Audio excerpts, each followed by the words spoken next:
Hello મિત્રો, સ્વાગત છે આપણે યુટ્યુબ ચેનલમાં। તો આજે આપણે ભૂગોળની વાત કરીશું, જેમાં ભૂગોળની તૈયારી કેવી રીતે કરવી જોઈએ, બરાબર।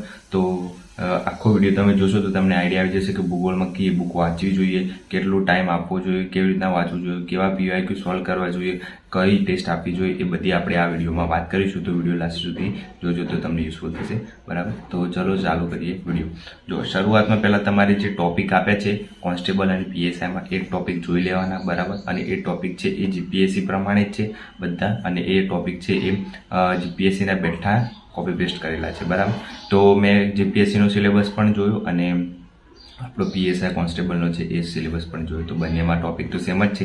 એટલે જે ટોપિક છે એ બધા તમારે મોસ્ટ બધા કરવા જ પડશે, મોસ્ટ ઓફ, કેમ કે એ ટોપિક એક પણ સ્કીપ કરાય એવો નથી, કેમ કે ભૂગોળ એક એવી વસ્તુ છે તમારે ગુજરાતની ભૂગોળ પણ કરવી પડશે, ભારતની ભૂગોળ પણ કરવી પડશે અને વિશ્વની પણ કરવી પડશે। એમાં એવું લખેલું છે કે ભારત, વિશ્વ અને ગુજરાત, બરાબર, એ બધાનું કરંટ અફેર પણ આવશે, એ પણ ભૂગોળમાં પૂછાશે। જેમ કે કંઈક નદી પર બાંધાયો હોય, કોઈ નવો ડેમ બન્યો હોય, બરાબર, કાં તો ડેમ તૂટી ગયો હોય, એ બધું ભૂગોળમાં રિલેટેડ આવે, બરાબર। એટલે જેટલું પણ ભૂગોળમાં આવતું હોય એ બધું આપણે તૈયાર કરવાનું રહેશે, કરંટ રિલેટેડ, બરાબર। પછી એમાં બુક કઈ વાંચવી, તો 6 થી 12ની જે ભૂગોળની બુક છે એ વાંચે, પાઠ્યપુસ્તક વાંચે, એ જીસીઆરટી આપણી છે ગુજરાતના લેવલની, એ વંચાઈ જાય પછી તમે એનસીઆરટી ઉપર જઈ શકો છો। પછી એનસીઆરટી વાંચવાની 6 થી 12ની, બરાબર, એ થઈ જાય પછી તમે ઓથેન્ટિક બુક પકડી શકો છો, બરાબર। પણ એટલું કરો તો ઇનફ છે, એનસીઆરટી કરો એટલે બધું કવર થઈ જાય ઓલમોસ્ટ। જેમાં પછી તમે યુવાની બુક લઈ શકો છો, મારી જોડે બુક છે, પછી વિડીયોમાં લાસ્ટમાં બતાવીશ, પણ અત્યારે એટલું સમજી લો કે કઈ કઈ બુક વાંચવી જોઈએ। તો એક વસ્તુ છે, તમારે જો 6 થી 12ની બુકો છે ભૂગોળની, એ વંચાઈ જાય પછી બને ત્યાં સુધી તમે જીસીઆરટી, હવે તો કોઈ એટલું બધું ભાર નથી જીસીઆરટીમાં, બરાબર, એટલે બને ત્યાં સુધી એનસીઆરટી વાંચો તો વાંધો નહીં આવે, કેમ કે એનસીઆરટી અવેલેબલ છે। યુવાની બુક લાવી દો એટલે થઈ જશે તમારી એનસીઆરટી, વાંધો નહીં આવે। એનસીઆરટી છે એ ભારત રિલેટેડ હોય છે, બરાબર, એટલે એનસીઆરટીમાં બધું વાંધો આવે એવું નથી હોતું, ઓલમોસ્ટ બધું કવર થઈ જાય છે, સિલેબસ પ્રમાણે બધું કવર થઈ જાય છે એમ। પણ મારી જોડે ભૂગોળની બુક છે જે જીપીએસસીની તૈયારી કરતા મિત્રો એ બધા, તો એમાં ઓલમોસ્ટ સિલેબસ સેમ જ છે, એટલે ભૂગોળની બુક છે મારી જોડે, એ હું યુઝ કરું છું, બરાબર। તો તમે પણ યુઝ કરી શકો છો। કોમેન્ટ કરજો તમે બધા કે મારે એક સેપરેટ વિડીયો બનાવવો જોઈએ કોન્સ્ટેબલના સિલેબસ પ્રમાણે, જે બુકો છે એ કઈ કઈ બુક વાંચવી જોઈએ, કઈ બુક લાવવી જોઈએ, બરાબર। તો કોઈને કદાચ ખાસ જરૂર હોય, ખબર ના હોય કઈ બુક વાંચવી જોઈએ, તો કોમેન્ટ કરજો, તો આપણે એ વિડીયો લઈને આવીશું। અને ઓનલાઈન ઓર્ડર કરવું હોય તો પણ એની પણ આપણે કોઈક સગવડ કરીશું, તો તમે બુક ઘરે બેઠા મંગાવી શકો છો, બરાબર। તો કોઈ લિંક મૂકી દઈશ કદાચ, મારી જોડે જેટલી પણ બુકો છે તમારે જોઈતી હોય એ બુક, કદાચ હું જે વાંચું છું એ બુક તમારે જોઈતી હોય તો એ લિંક હું એનો વિડીયો અલગથી બનાવીશ અને એ લિંક નીચે હું વિડીયોમાં મૂકી દઈશ, તમે ત્યાંથી મંગાવી શકો છો જો તમારે જરૂર હોય તો। બાકી અલગથી બનાવવાની જરૂર નથી, તો તમારે યોગ્ય લાગે તો કોમેન્ટ કરજો। બીજું કે સિલેબસ કેવી રીતે કવર કરવું, સિમ્પલ એક વસ્તુ છે કે જેટલું ટોપિક આપ્યા છે એટલે જ કરવાના જરૂર છે, વધારે કંઈ કરવાનું જરૂર નથી, પીએચડી કરવાની નથી। ભલે આપણે બુક જાડી વાંચીએ પણ એમાંથી કેટલા ટોપિક કરવાના છે એટલું જ કરવાનું, આખી બુક કરવાની જરૂર નથી। બધા અમુક કહેતા ભૂગોળની બુક લાવ્યો તો આખી બુક નથી કરવાની, એ જેટલા ટોપિક આપ્યા છે એટલું જ કરવાનું, બરાબર, વધારે કંઈ કરવાની જરૂર નથી। ખાસ કરીને જેટલું આ વખતે કદાચ નદી તંત્ર નથી, બરાબર, અંદર, તો પણ આપણે એ નદી તંત્ર થોડું તો વાંચી લેવાનું, કેમ કે નદી તંત્ર ભલે ના આવે પણ કરંટ રિલેટેડ કદાચ કોઈ નદી આવી જાય, કોઈ ડેમ બની ગયો હોય તો એ આવી જાય, બરાબર। એટલે નદી તંત્ર કરવાનું, બરાબર, ભલે ગમે તે હોય પણ કરી લેવાનું એમ। અમુક કહેતા હતા કે નદી તંત્ર નથી તો આપણે નહીં કરવાનું, પણ કરવાનું છે નદી તંત્ર પણ, બરાબર। તો એટલું ખાસ ધ્યાન રાખવાનું। પછી બીજી વસ્તુ છે કે લખીને વાંચવું કે પછી ડાયરેક્ટ વાંચવું, તો જો યાદ ના રહેતું હોય તો તમે 2-3 વાર વાંચો અને પછી એને લખીને તૈયારી કરો, બરાબર। એટલે તમારે શું કે જેટલું વાંચ્યું છે એનું તમે આન્સર રાઇટિંગ કરો તો તમને ક્યારેક એક્ઝામમાં યાદ આવે કે મેં આ વસ્તુ લખ્યું હતું અને મને યાદ છે, બરાબર। સિમ્પલી એવી રીતના તૈયારી કરો તો પણ વાંધો ના આવે। પછી બીજું છે કે રિવિઝન કેવી રીતે કરવું, તો સવારે જેટલું વાંચો છો, જેમ કે એક સબ્જેક્ટ લો છો તમે, આખો સબ્જેક્ટ તમે વાંચો છો, કાં તો દિવસમાં 3-4 સબ્જેક્ટ લો છો, બરાબર, તો દરરોજ જે વાંચો છો એ રાત્રે રિવિઝન માટે રાખવાનું। પછી તમે નોટ્સ બનાવી હોય કે પછી અંડરલાઇન કરી હોય બુકમાં તો, બરાબર, એટલે સિમ્પલી તમે જે અંડરલાઇન કરો છો એ પણ તમારી નોટ્સ બની જાય છે, કાં તો તમે અલગથી લખતા હોય બુલેટ પોઈન્ટ્સ તો એ પણ તમારી નોટ્સ છે. એ નોટ્સ રાત્રે યુઝફુલ થાય એટલા માટે કે રિવિઝન ફટાફટ થાય, આખી બુક ફરીથી રિવિઝન કરવાની ના રહે, બરાબર. તો અત્યારે હું તમને મારી જોડે જે બુક છે એ બતાવું, બાજુમાં સિલેબસ છે એ બતાવું, અને એ સિલેબસ કેટલું કવર થાય છે એ બુકમાં તો તમને ખ્યાલ આવે. પછી હું અલગથી વિડીયો કદાચ બુકનું બનાવું, બુક લિસ્ટનું, તો તમે એમાંથી તમારી બુક મંગાવી કદાચ એવું મંગાવી શકો છો, બરાબર. તો ચલો ચાલુ કરીએ આપણે બુકનું બતાવવા. આ બુક છે મારી જોડે, આમાં પૂઠું ચડાવી દીધું છે એટલે દેખાશે નહીં, પણ હું કલરિંગ બુક છે, બરાબર, એટલે તમને ખ્યાલ આવી જશે.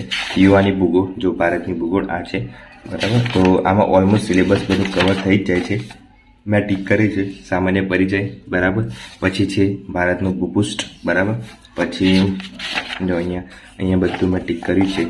જો અભ્યાસક્રમ, ભૌતિક ભૂગોળ, સામાજિક ભૂગોળ અને આર્થિક ભૂગોળ, તો આ 3 છે, બરાબર. તો અહીંયા જો પ્રાકૃતિક વિભાગ આવી ગયું, મોસમી આબોહવા પ્રદેશ આવી ગયું, આ રાષ્ટ્રીય ઉદ્યાન અભયારણ્ય આવી ગયું, જમીનના પ્રકાર આવી ગયા, ખડકો આવી ગયા, પછી વસ્તી વિતરણ, ઘનતા બધું આવી ગયું, અનુસૂચિત જાતિ, અનુસૂચિત જાતિ, ભાષાકીય સમૂહ આવી ગયું, ગ્રામીણ શહેરી ઘટક નથી કરવાનું, નું જાગૃતિ સમૂહ કરવાનું છે, આ નથી કરવાનું, અર્થતંત્રના મુખ્ય વિભાગો, કૃષિ કરવાનું છે, ઉદ્યોગો કરવાનું છે, કૃષિ ઉદ્યોગ, ખનિજ, જંગલ બધું કરવાનું છે, બરાબર. આ જેટલા ટોપિક કવર થાય છે, જો પીએસઆઈ એટલે કોન્સ્ટેબલમાં પણ આ કવર થાય છે. પછી અન્ય મુદ્દાઓ આ જો કુદરતી ભૂકંપ, ભૂસ્ખલન, ચક્રવાત, વાદળનું ફાટવું, એ બધું આ બુકમાં કવર થઈ જાય છે. તો આ જેટલા પણ ટોપિક છે એ બધા કરવાના રહેશે. જો અપવાતંત્ર મેં ટીક નહોતું કર્યું, બરાબર, એટલે આ પૂછાય નથી પણ કરી દેવાનું. બાજુ બાકી બધું મેં ટીક કરેલું છે, જમીન ટીક કરેલું છે. જો તો આ રીતની આ બુક છે એ બધું કવર કરી દે છે આરામથી બધું. તો કેવી રીતના તૈયારી કરવાની એટલું ધ્યાન રાખો. જેમ કે પહેલું છે સામાન્ય પરિચય, બરાબર. સામાન્ય પરિચયમાં જેટલું પણ આઈએમપી છે બધું ખાસ કરી દેવાનું. જેમ કે આ વિસ્તારની દ્રષ્ટિએ વિશ્વના સૌથી મોટો દેશ છે, એ દેશના લાઇનસર યાદ રાખવું જોઈએ. પછી આ બિંદુ આપણે 4 પોઈન્ટ છે એ યાદ રાખવા જોઈએ, અંતિમ બિંદુ, બરાબર. પછી આ રે પોઈન્ટ, બરાબર, કઈ જગ્યાએ કયું પોઈન્ટ આવેલું છે એ. અને પછી આ જે બુક છે આખી રીતના તમે વાંચેલો. પછી સીમા, બરાબર, કઈ સીમા કયો દેશ અડે છે એ, અને સૌથી વધારે કયો દેશ અડેલો છે એ રીતના યાદ રાખવું જરૂરી છે. પછી આ રેખાઓ વારંવાર પૂછાતી હોય છે, ડુરન રેખા અને રેડલીફ રેખા, બરાબર, મેકમોહન, એ બધી, તો એ ખાસ જોઈ લેવા. આપણા પડોશી દેશ તો ખાસ જોઈ લેવાનું. એટલે એ બધું કરંટમાં કઈ પડોશી દેશમાં થયું હોય તો એ ખાસ ધ્યાન રાખવાનું. એટલે કરંટ બેઝ આમાં કનેક્ટ કરી દેવાનું, એટલે તમને વાંધો ના આવે, બરાબર. તો આ ચેનલો ખાસ યાદ રાખવાની, અમુક ચેનલો પૂછાતી હોય છે, બરાબર, તો એ ખાસ ધ્યાન રાખવાનું. પછી આ ભૂપૃષ્ઠ છે એ ખાસ, હિમાલય છે એ ખાસ તૈયાર કરી દેવાનું.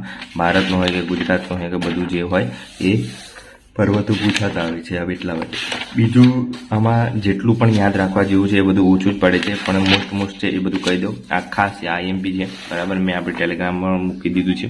ચેનલ ખાસ યાદ રાખવાનું. 56 ચેનલ જો આવી, 8 ચેનલ ક્યાં આવી, પછી 9 ચેનલ ક્યાં આવી, એ બધું આપણે આરામથી યાદ રાખીએ એ રીતના લખીને તૈયારી કરી દેવાનું, એટલે આપણે વાંધો આવે નહીં.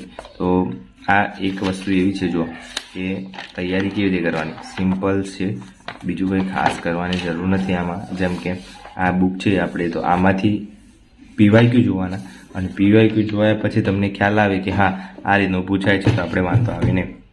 હું પીવાયક્યુ બતાવું કે પીવાયક્યુમાં કેવા પ્રશ્નો આવે છે. તો ભૂગોળ છે એ ભૂગોળના પીવાયક્યુ જોવાના, અને પછી આપણને ખ્યાલ આવે કે હા આ રીતના ક્વેશ્ચનો આવે છે તો આપણે આ રીતે તૈયારી કરવી જોઈએ. તો પહેલાં તો આપણે જોઈએ કે ભૂગોળ ક્યાં છે એ શોધવાનું છે. અને આ રહ્યો ગુજરાતનો ભૂગોળ. ગુજરાતની ભૂગોળમાં ભારતની ભૂગોળ છે, બરાબર. એમાં ચોમાસા વિશે છે. પછી સૌથી સૂર્યોદય આ પૂછાય ને, જો ભારતના કયા રાજ્યમાં સૌથી સૌપ્રથમ સૂર્યોદય થાય છે, બરાબર, એ પૂછાય છે. પછી નદીનો પ્રશ્ન છે, બરાબર. પછી આપણે જોવાનું છે કે પહાડીનો કોઈ પ્રદેશ છે કે નહીં.